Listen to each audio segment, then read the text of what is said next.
So a huge part of making any financial choice is obviously personal. Everyone's got different risks. I might have a Ferrari parked outside that I don't want to get scratched, or I might have been told to work my notice today. Do you know what I mean? Like, everyone's got different risks. You can't just take what someone else says and just say that's what I'm going to do. You've got to apply it to your personal situation. But here's what I like to do, because I think it will be helpful. So let's jump into this pie chart I made to help me illustrate what I'm talking about. I like to have investments in, broadly speaking, two places. One is medium risk, one is high risk.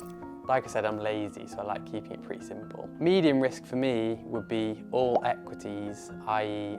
a fund like the S&P 500 or the FTSE 100. And then this red slice is what I dedicate to crypto. And then within that, I like to split my crypto investments as well. So I like to have 90% of my crypto money in safer or more established projects like Ethereum or Bitcoin. And then I like to have 10% of that in crazier things, so like Ascoin or shitcoins and stuff that basically could go to zero or could go to the moon. The main reasoning behind this strategy for me is that if the blue portion of this pie goes to zero, we've probably got bigger problems, because this bit of the pie is invested in things like Apple, Facebook, Google, BP, I don't know, some companies, right?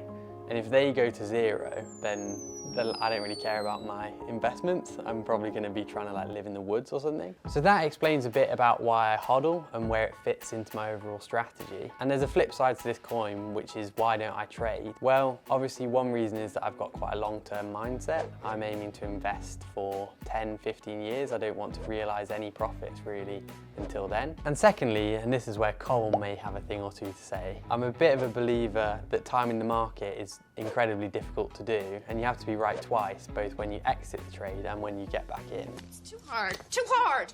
In the case of the S&P 500, you only have to miss something like the 10 best days in the market to reduce your returns over a 20-year period from something like 8% to 4%. And so I bring that thinking to crypto, rightly or wrongly. If I am holding Ethereum and I think, oh, the market's dipping, I'm going to get out, and then there proceeds to be a rally, there's new all-time highs, then my returns overall are going to be really diminished, and that's one of the main reasons that I like to hold.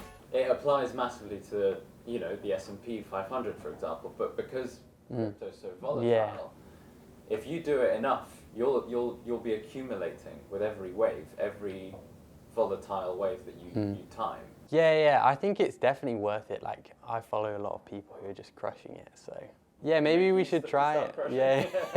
Should we sit down together and start do some trading? See what we can do? Yeah, that'd be good. If that's something that you guys would like to see, me and Cole doing a bit of day trading together, then hit the like button and leave a comment to let us know. So the last reason that I don't really like trading is something that I mentioned in the previous video about Ascoin. When you're actually in the heat of the moment in a trade, your emotions take over, you get greedy, you get scared, and it's actually incredibly difficult to execute what you came into the trade thinking you'd do. So that sums up why I like to HODL rather than trade, but I would be open to doing a bit of day trading with Cole, so maybe we'll do another video. That wraps up the video for today. Hopefully you found something useful in there. Maybe me and Cole will do a bit of day trading in the next video, but thanks for watching.